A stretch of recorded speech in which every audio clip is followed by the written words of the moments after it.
awoke, the falling snow said, "Welcome to December." I sat in silence by our bed and looked upon your face. Candle glow and mistletoe with memories of blazing fill my heart with Christmas joy and God's amazing grace.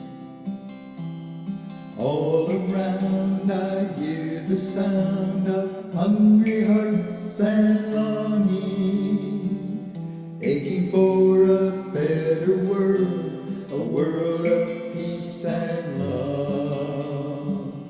Candy canes and snowy lanes and one-horse sleigh rejoicing will never be enough without God's blessing from above.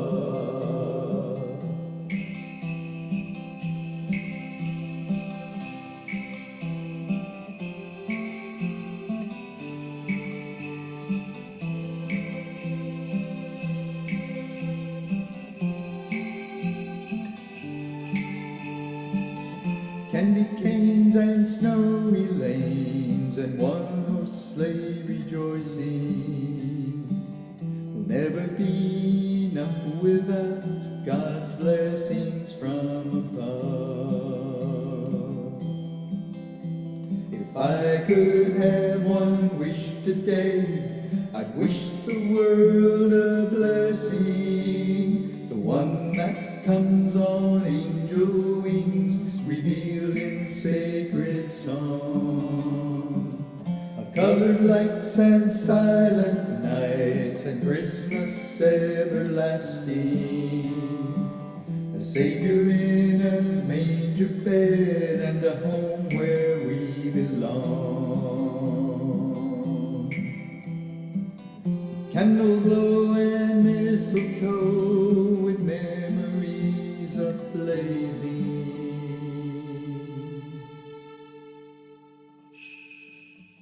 fill my heart with Christmas joy and God's amazing grace. I fill your heart with Christmas joy and God's amazing grace.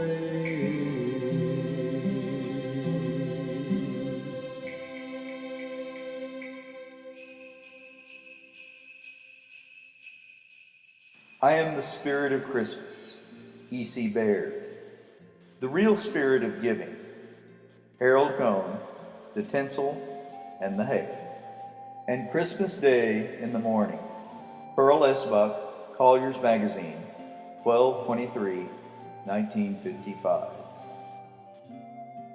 I'm the spirit of Christmas.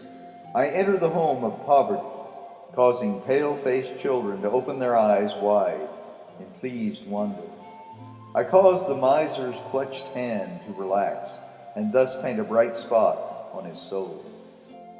I cause the aged to renew their youth and to laugh in the old glad way. I keep romance alive in the heart of childhood and brighten sleep with dreams woven of magic. I cause eager feet to climb dark stairways with filled baskets, leaving behind hearts amazed at the goodness of the world. I cause the prodigal to pause a moment on his wild, wasteful way and send to anxious love some little token that releases glad tears, tears which wash away the hard lines of sorrow. I enter dark prison cells, reminding scarred manhood of what might have been and pointing forward to good days yet to be. I come softly into the still white home of pain, and lips that are too weak to speak just tremble in silent, eloquent gratitude.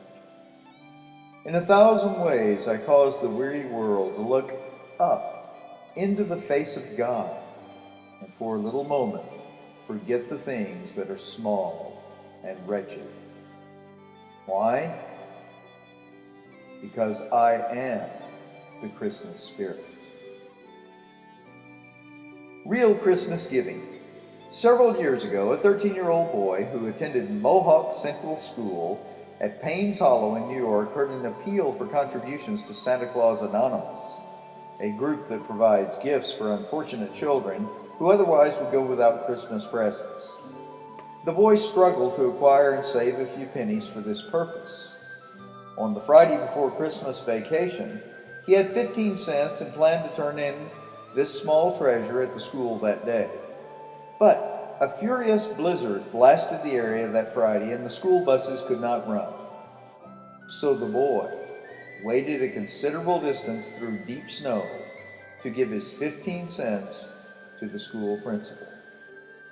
The principal found it difficult to control his emotions as he accepted the gift, for the youngster was one of the destitute children listed to receive a Christmas present from Santa Claus Anonymous. Christmas Day in the morning. He woke suddenly and completely. It was 4 o'clock, the hour at which his father had always called him to get up and help with the milking. Strange how the habits of his youth clung to him still. 50 years ago, and his father had been dead for 30, and yet he waked at 4 o'clock in the morning. He had trained himself to turn over and go to sleep, but this morning it was Christmas. He did not try to sleep. Yet what was the magic of Christmas now? His childhood and youth were long past, and his own children had grown up and gone. Some of them lived only a few miles away, but they had their own families, and though they would come in as usual toward the end of the day, they had explained with infinite gentleness that they wanted their children to build Christmas memories about their houses, not his. He was left alone with his wife.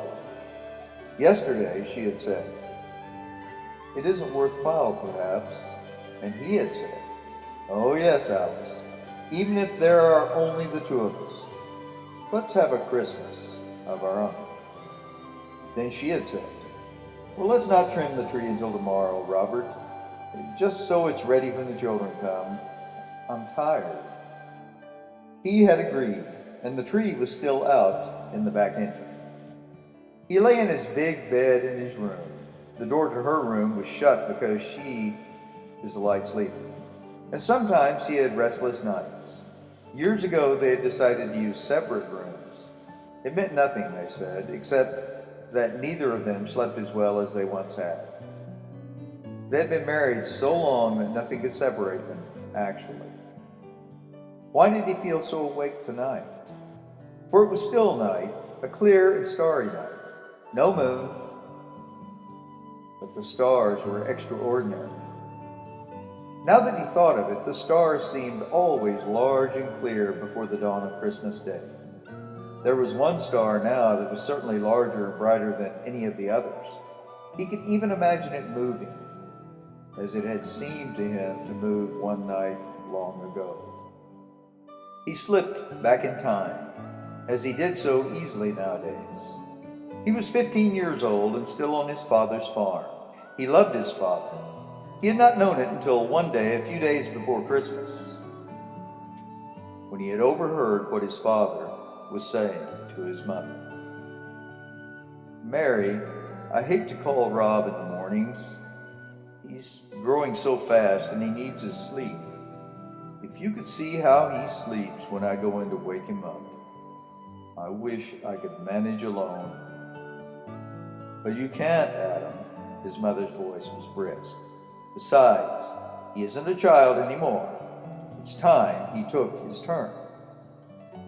"Yes," his father said slowly, "but I sure hate to wake him." When he heard those words, something in him woke. His father loved him. He had never thought of it before, taking for granted the tie of their blood. Neither his father nor his mother talked about loving their children. They had no time for such things. There was always so much to do on the farm. Now that he knew his father loved him, there would be no more loitering in the mornings and having to be called again. He got up after that, stumbling blind with sleep, and pulled on his clothes, his eyes shut tight, but he got up. And then on the night before Christmas, that year when he was 15, He lay for a few minutes thinking about the next day. They were poor. Most of the excitement was in the turkey they had raised themselves and in the mince pies his mother made. His sisters sewed presents, and his mother and father always bought something that he needed. Not only a warm jacket, maybe, but something more, such as a book. And he saved and bought them each something too. He wished that Christmas he was 15. He had a better present for his father. As usual, he had gone to the 10-cent store and bought a tie. It had seemed nice enough until he lay thinking the night before Christmas, and then he wished that he had heard his father and his mother talking in time for him to save for something better. He lay on his side, his head supported by his elbow, and he looked out of his attic window. The stars were bright, much brighter than he had ever remembered seeing them. And one star in particular was so bright that he wondered if it were really the star of Bethlehem. "Dad," he had once asked when he was a little boy, "what is a stable?" "Well, it's just a barn," his father replied, "like ours." Then Jesus had been born in a barn, and to a barn the shepherds had come, bringing their Christmas gift. The thought struck him like a silver dagger. Why should he not give his father a special gift too, out there in the barn? He could get up early, earlier than 4 o'clock. He could creep into the barn and get all the milking done. He'd do it alone, milk and clean up, and then, when his father went in to start the milking, he'd see it all done. And he would know who had done it. He laughed to himself as he gazed at the stars. It was what he would do, and he mustn't sleep too sound. He must have waked 20 times, scratching a match each time he took a look at his old watch. Midnight, 1:30, and then 2 o'clock. At 2:45, he got up and put on his clothes. He crept downstairs, careful of the creaky boards, and let himself out. The big star hung lower over the barn roof, a reddish gold. The cows looked at him, sleepy and surprised. It was early for them, too. "So, boss," he whispered. They accepted him placidly, and he fetched some hay for each cow and then got the milking pail and the big milk cans. He had never milked all alone before, but it seemed almost easy. He kept thinking about his father's surprise. His father would come in and call him, saying that he would get things started while Rob was getting dressed. He'd go to the barn, open the door, and then he'd go to get the 2 big empty milk cans. But they wouldn't be waiting or empty. They'd be standing in the milk house, filled. "What the?" he could hear his father exclaiming. He smiled and milked steadily. 2 strong streams rushing into the pail, frothing and fragrant. The cows were still surprised, but acquiescent. For once they were behaving well, as though they knew it was Christmas, too. The task went more easily than he had ever known it to go before. Milking, for once, was not a chore. It was something else, a gift to his father who loved him. He finished. The 2 milk cans were full, and he covered them and closed the milk house door carefully, making sure of the latch. He put the stool in its place by the door and hung up the clean milk pail. Then he went out of the barn and barred the door behind him. Back in his room, he had only a minute to pull all of his clothes off in the darkness and jump into his bed, where he heard his father up. He put the covers over his head to silence his quick breathing. The door opened. "Rob," his father called. "We have to get up, son, even if it is Christmas." "All right," he said sleepily. "I'll go on out," his father said. I'll get things started." The door closed and he lay still, laughing to himself. In just a few minutes his father would know. His dancing heart was ready to jump from his body. The minutes were endless. 10, 15. He did not know how many. And he heard his father's footsteps again. The door opened and he lay still. "Rob." "Yes, Dad." "You son of—" His father was laughing, a queer, sobbing sort of laugh. "Thought you'd fool me, did you?" His father was standing beside his bed, feeling for him, pulling away the cover. "It's for Christmas, Dad." he found his father and clutched him in a great hug. He felt his father's arms go around him. It was dark, and they could not see each other's faces. "Son, I thank you. Nobody ever did a nicer thing. Oh, Dad, I want you to know, I do want to be good." The words broke from him of their own will. He didn't know what to say. His heart was bursting with love. "Well, I reckon I can't go back to bed and sleep," his father said after a moment. "Now listen, the little ones are waked up. Come to think of it, son, I've never seen you children when you first come to the Christmas tree. I was always in the barn. Come on." He got up and pulled on his clothes again, and they went down to the Christmas tree, and soon the sun was creeping up to where the star had been. Oh, what a Christmas! And how his heart had nearly burst again with shyness and pride as his father told his mother and made the younger children listen about how he, Rob, had got up all by himself. "The best Christmas gift I ever had, and I'll remember it, son. Every year on Christmas morning, so long as I live, I'll remember it." They both remembered it, and now that his father was dead, he remembered it alone. That blessed Christmas dawn when, alone with the cows in the barn, he had made his first gift of true love. Outside the window now the great star slowly sank. He got up out of bed and put on his slippers and bathrobe and went softly upstairs to the attic and found the box of Christmas tree decorations. He took them downstairs into the living room, and then he brought in the tree. It was a little one. They had not had a big tree since the children went away, but he set it in the holder and put it in the middle of the long table under the window. Then carefully he began to trim it. It was done very soon, the time passing as quickly as it had that morning long ago in the barn. He went to his library and fetched the little box that contained his special gift to his wife, a star of diamonds, not large, but dainty in design.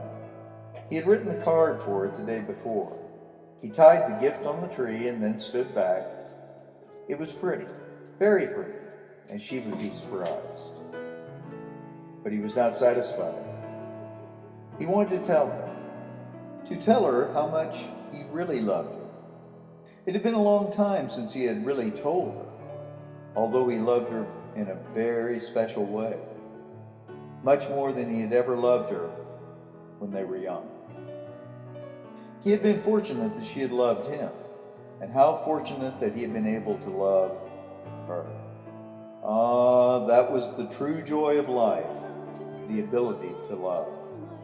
For he was quite sure that some people were genuinely unable to love anyone. But love was alive in him, in his heart. It still was. It occurred to him suddenly that it was alive because long ago it had been born in him when he knew his father loved him. That was it. Love alone could awaken love. And he could give the gift again and again. This morning, this blessed Christmas morning, he would give it to his beloved wife. He could write it down in a letter for her to read and keep forever. He went to his desk and he began his love letter to his wife. "My dearest love," he wrote. When it was finished, he sealed it and tied it on the tree where she would see it the first thing when she came into the room. She would read it, surprised and then moved, and realize how very much he loved her. He put out the light and went tiptoeing up the stairs. The star in the sky was gone, and the first rays of the sun were gleaming in the sky. Such a happy, happy Christmas. Feel it. Selfishness makes Christmas a burden. Love makes Christmas a delight.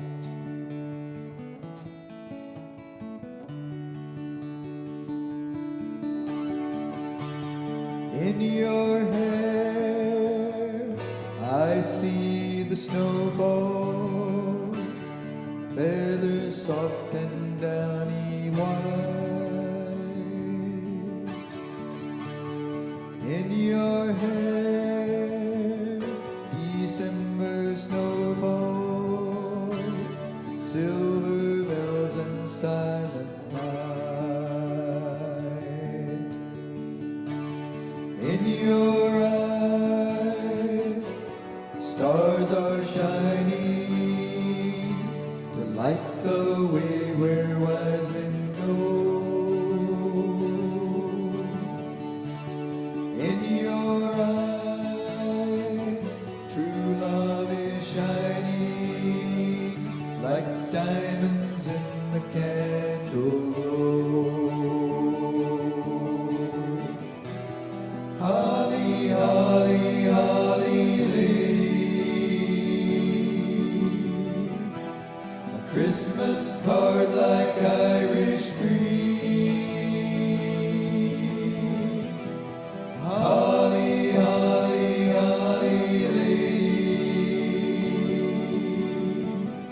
taste of honey lingers there like brandy wine.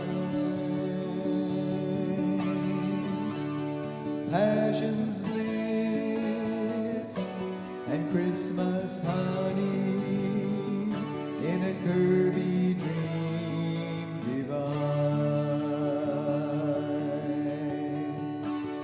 When we touch, it feels like heaven and Christmas candy cane delight. When you yield to sweet abandon, our spirit wings take flight. Holly, holly, holly lady, a Christmas card like Irish cream. Holly, holly, holly lady, holly lady, Christmas tree.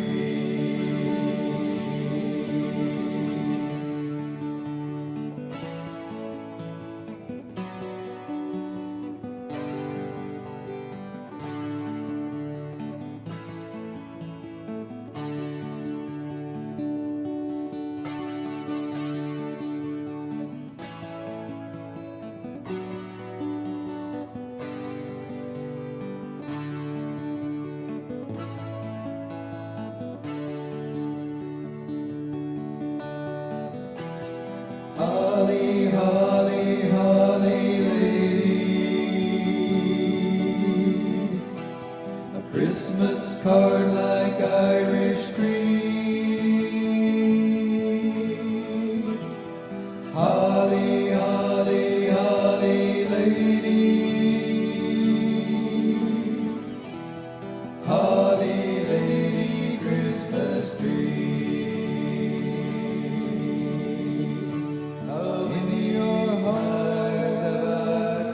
I see the reason, I see the Christmas dream divine. I see the romance of a toad in the holy season. Holy lady, please be mine. Holy lady, please be mine. Holy lady, please be mine.